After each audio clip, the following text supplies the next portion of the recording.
All right, you guys, welcome back. We are on Acts chapter 24 today.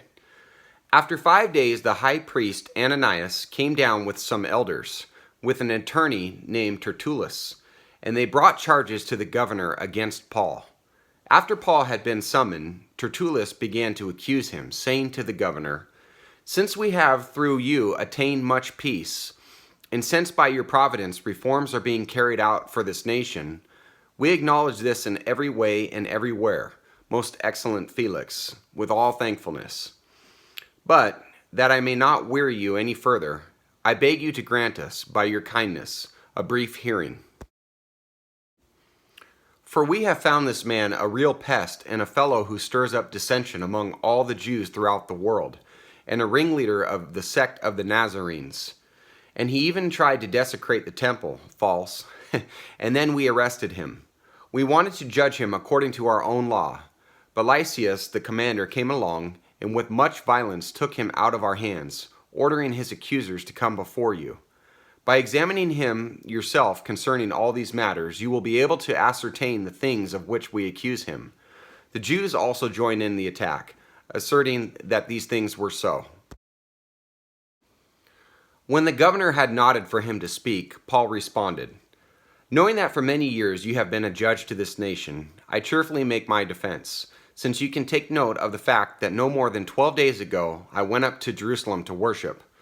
Neither in the temple, nor in the synagogues, nor in the city itself did they find me carrying on a discussion with anyone or causing a riot. Nor can they prove to you the charges of which they now accuse me.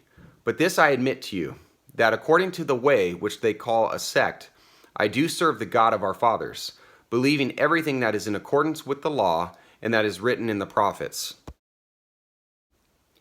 Having a hope in God, which these men cherish themselves, that there shall certainly be a resurrection of both the righteous and the wicked. In view of this, I also do my best to maintain always a blameless conscience both before God and before men.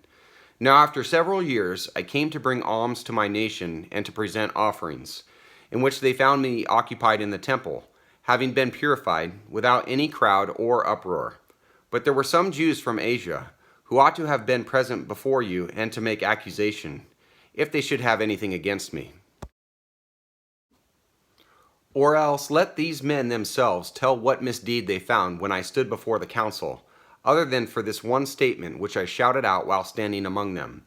For the resurrection of the dead I am on trial before you today." But Felix, having a more exact knowledge about the way, put them off, saying, "When Lysias the commander comes down, I will decide your case."